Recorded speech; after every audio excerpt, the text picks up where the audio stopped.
Pascal, once again, thank you so much. It's a privilege. It's a privilege to kick off. Today is the launch of our new brand, Bossa.etc., as I shared with you before. And I'll be delighted to ask you some questions. And as you know, we have a very top audience with us this evening. And to start with, I will ask you about adaptability. So, adaptability seems to be the new black. Everyone is talking about adaptability, and we all know that, from science, that animals in nature themselves are truly adapting every day. However, human societies and companies themselves are seeking for stability, even knowing that's impossible to freeze evolution. So what do you think is happening with this clash between the preference for stability and the willing to adapt every day?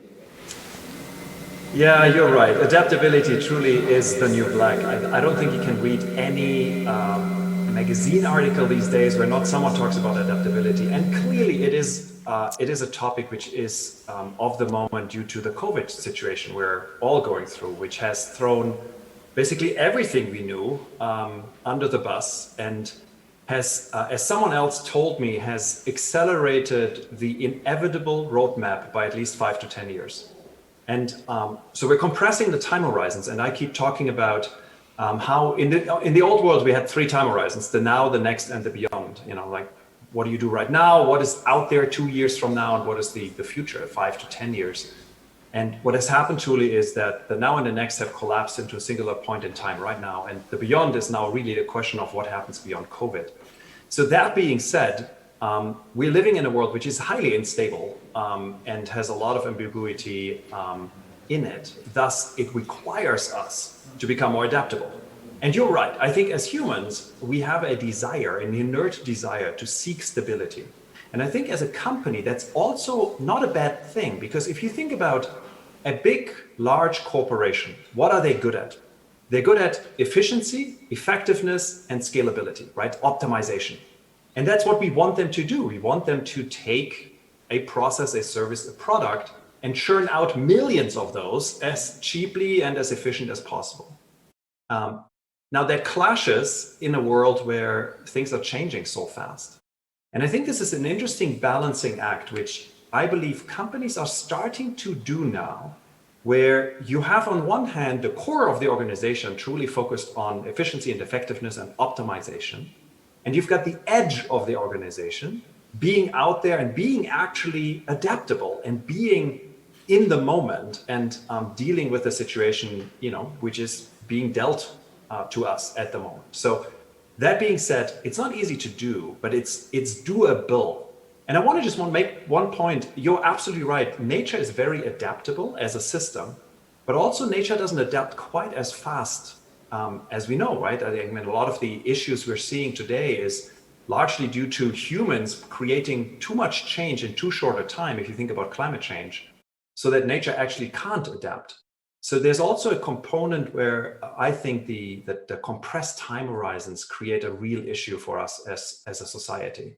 So that all being said, it's all about the balance, as always in life. And in this very fast world, is it possible to combine high tech and high touch? Or, what I mean is that is it possible to build a people-centric society, or will be led by artificial intelligence by the end? Yes. You're opening up, Daniel. I wouldn't expect anything else from you but asking the really hard questions.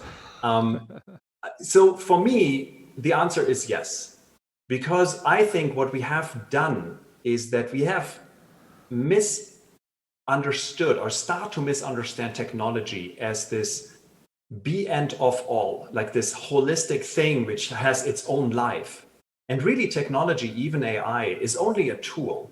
And I think it is on us as leaders, it's imperative on us as leaders to step up and say, technology is a tool. It is meant to better mankind, humankind, right? So I think it is on us to actually redefine how do we want to be as humans, and then see how can we leverage technology to get us there. Because really technology is not an end of in itself.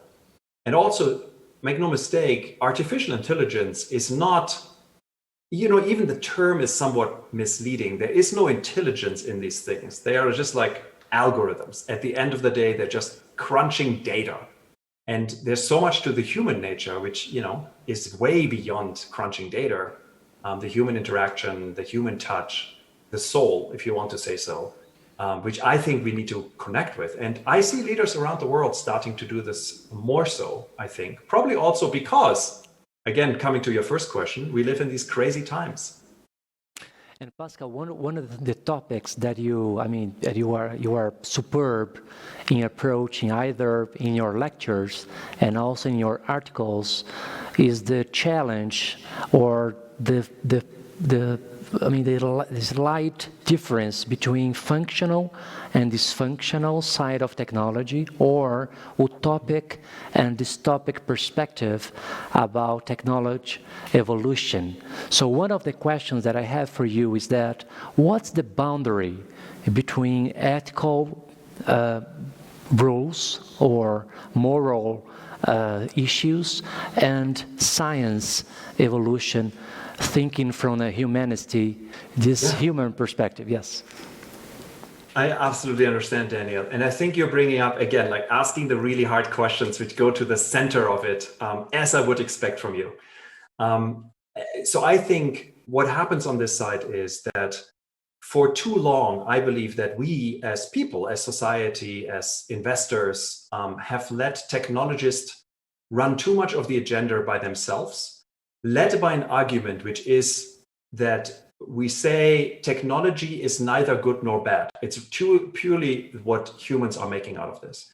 And I think that's a little bit of a flawed argument, because the moment you create a technology, particularly one which is very powerful, like AI, you have a moral imperative around this.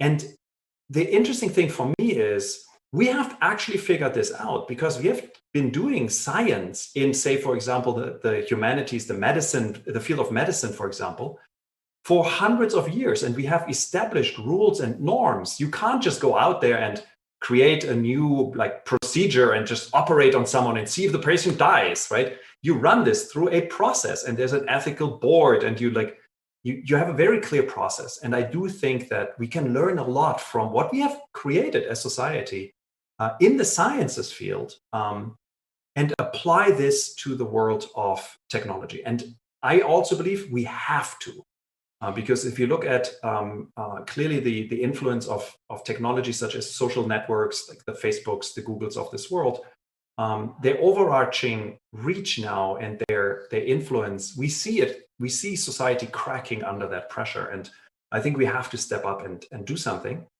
But again, we've done this before. That's the good news. It's actually not an unsolvable, complex, complicated problem. It is one we have a blueprint for, which we can apply. That's awesome, Pascal.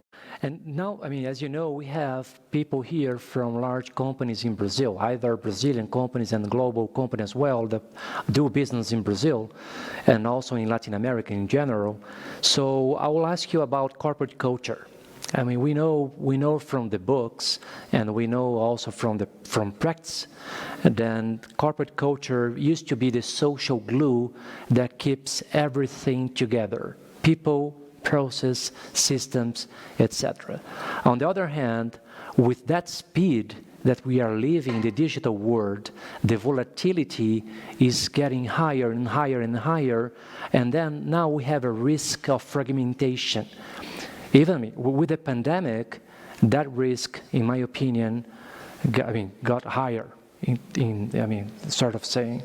So in your opinion, what's the future of corporate culture in this very volatile world?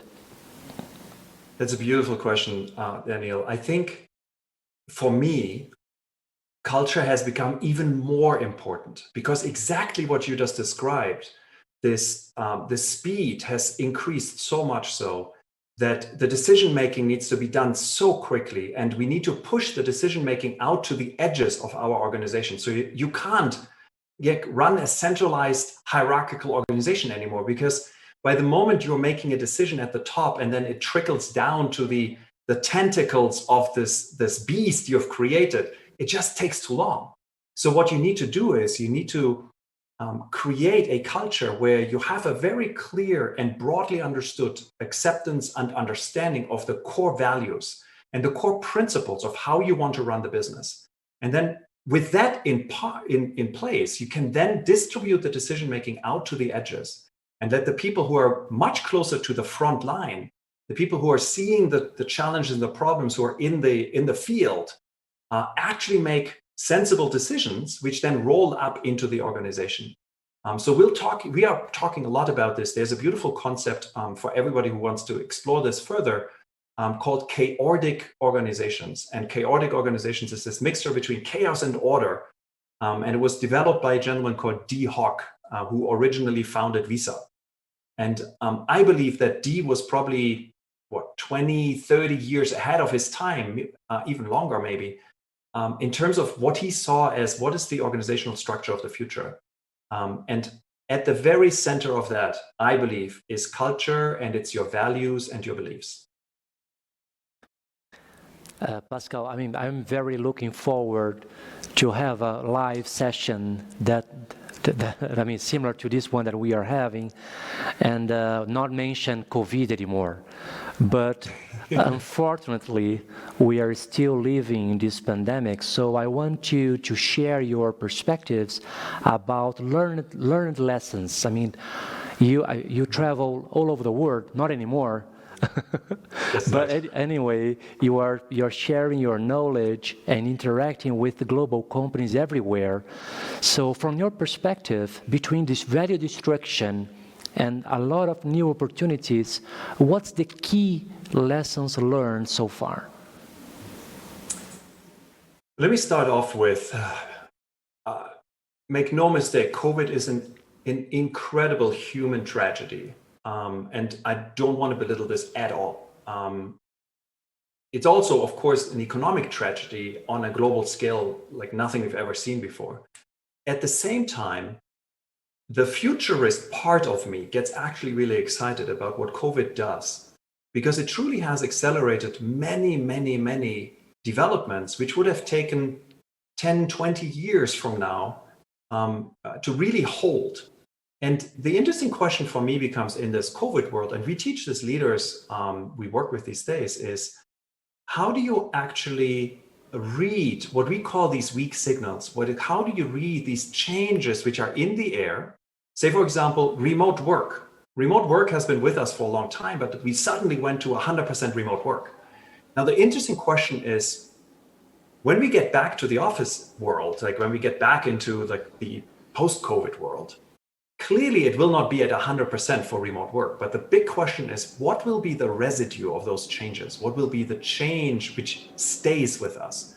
And that will point towards a very different future and many opportunities for leaders and organizations and businesses around the world.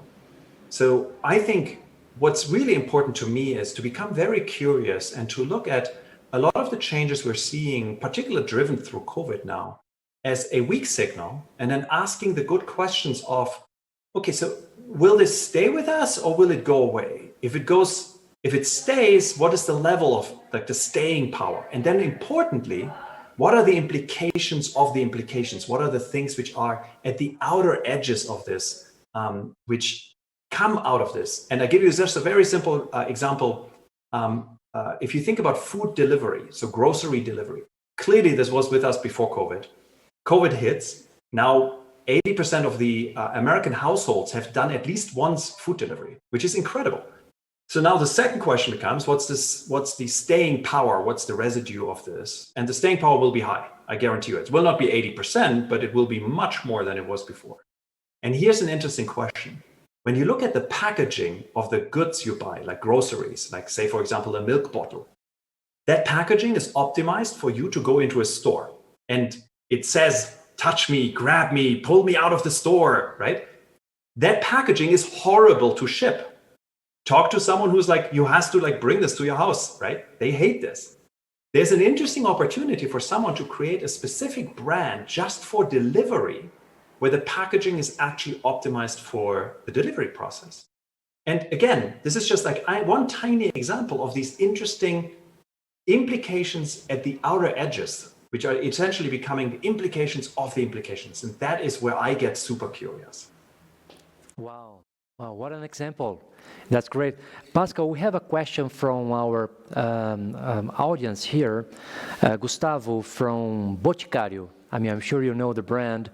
And Gustavo is asking how to nurture a corporate culture with virtual teams if this culture is based on very strong emotional bonds between people. That's a really good question. And I believe that what you can do at the moment is you can do a lot of informal things using digital technology. So, anything from your virtual happy hour to your virtual coffee hour to recently I was on the phone with a CEO of a large corporation who told me that just before my call, he was on the phone with one of their members, their team members, who had a 25-year anniversary in the company, and he wanted to congratulate him personally. Because again, like, this is culture, this is what you live.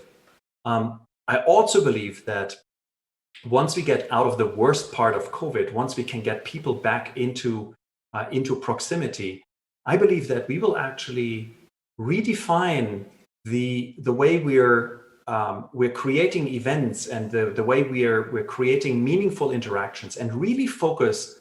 If you think about like the traditional offsite meeting, traditional offsite meeting is like you go there and you've got a couple of speakers and they might be good or might not be good, and then eventually like in the evening you have drinks, and that's where the actual like bonding happens, right?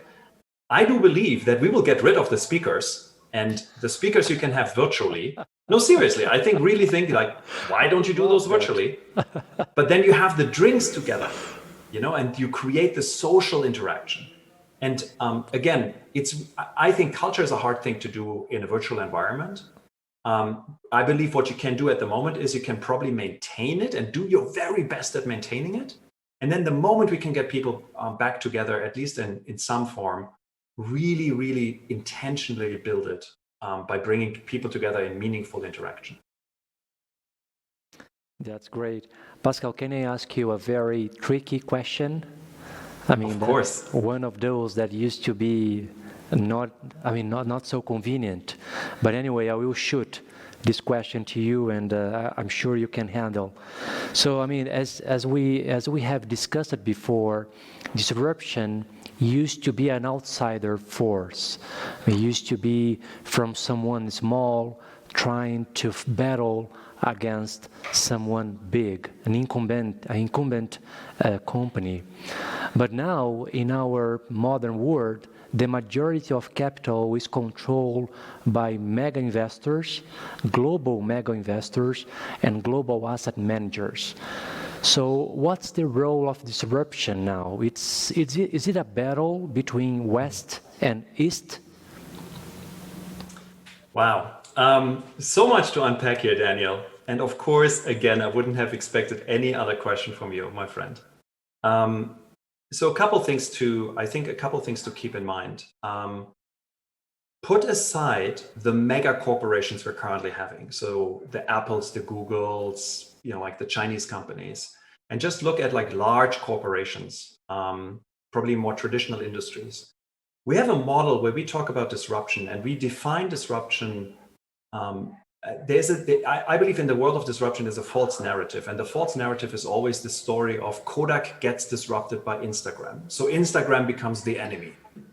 And in reality, when you start peeling the layers, you realize Kodak got disrupted by itself. Kodak got disrupted by tripping over its own 2 feet. So what I do believe is that, and all the money in the world doesn't help you with that. That's the other point. What I do believe is that incumbent organizations need to understand and learn better how to not trip over their own 2 feet. And this is basically what I spend my whole days on, working with incumbent organizations all over the world, including many in Latin America as well as Brazil. It is less about the fear of the startup. Now, turning that question on its head and saying, what does this mean for startups? If I would be in a startup today and we advise a few startups, I would look at the market and would look at which incumbent companies are currently toppling, stumbling over their own 2 feet. Who are like, which of these incumbent companies are not seeing the next wave, which you can already see, or probably are not set up to really capitalize on that next wave. So I'm less concerned from that perspective. Now, if you think about the broader topic about, traditional research and development, the mega budgets where like literally companies pour billions of dollars into research, I would agree with you that I'm concerned that a lot of that capital is coming from and stuck in large corporations, as well as large pots of money. Now, that all being said, as money tends to be fungible, it moves around, and money seeks investment, money seeks returns.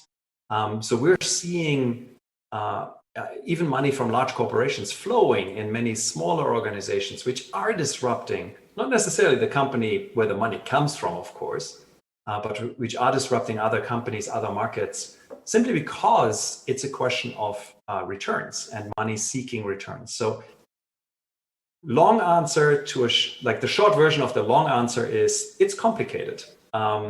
There's a lot of nuance here. And I do believe that there is going to be a race between the Western world, by and large, and particularly China. In the old world, I would have said it's a race between the US and China. Granted, the US is currently not doing particularly well in terms of their overall, standing. So I think it's more the combined Western world against China. That's awesome.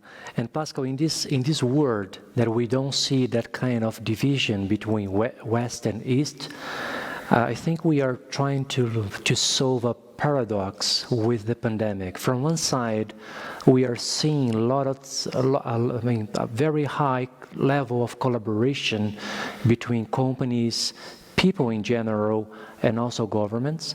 But from the other side, we are seeing a rise for restrictions either for people and also for capital. So what do you think will be the end after the pandemic?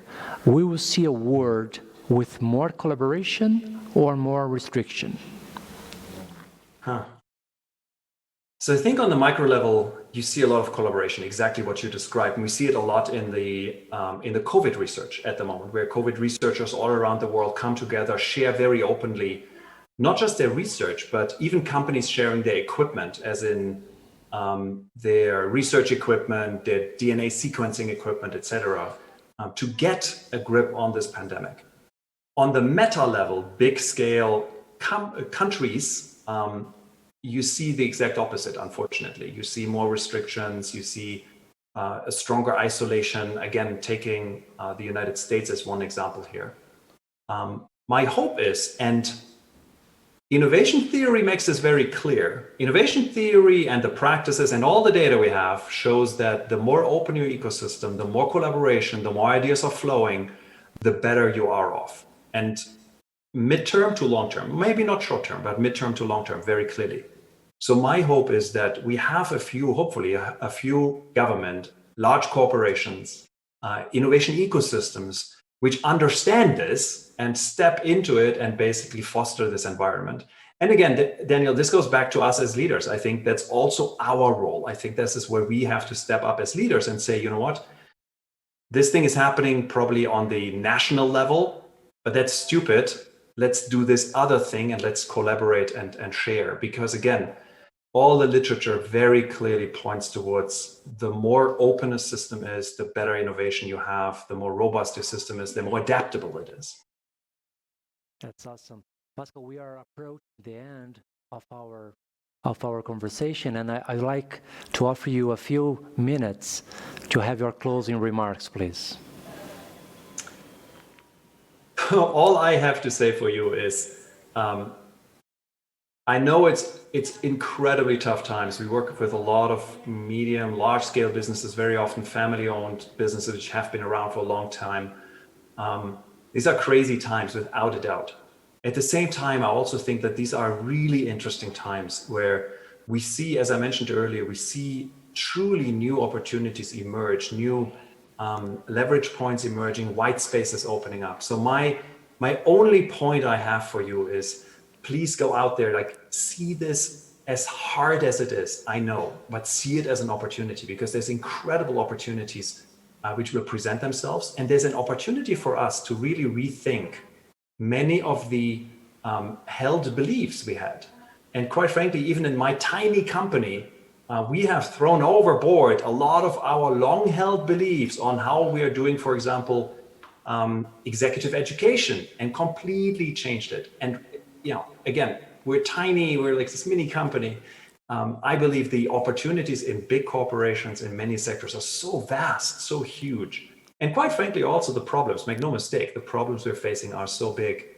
Just think about climate change as one of the main ones, that we have to tackle them. So as a leader, I want to leave you with a quote. This is a quote from a dear friend of ours, Ron Shaich. Ron is the founder of a company called Panera Bread. It's a healthy fast food chain here in the United States. He sold the company for $7.5 billion, which is a massive multiple of what you normally would get. And I had dinner with Ron, which he clearly paid for because he's much richer than I am. And I asked him, Ron, how did you do this? And he said something profound. He said, our approach has always been to discover today what will matter tomorrow, and then transform our company into a future that is unfolding before us. And I think that is so astute. We have to figure out what matters tomorrow and create the vision which then our people can follow. Pascal, once again, thank you so much for making your time available to be here with us. You know that this is a very special evening for us. We are launching Bossa.etc., the new learning brand for BMI.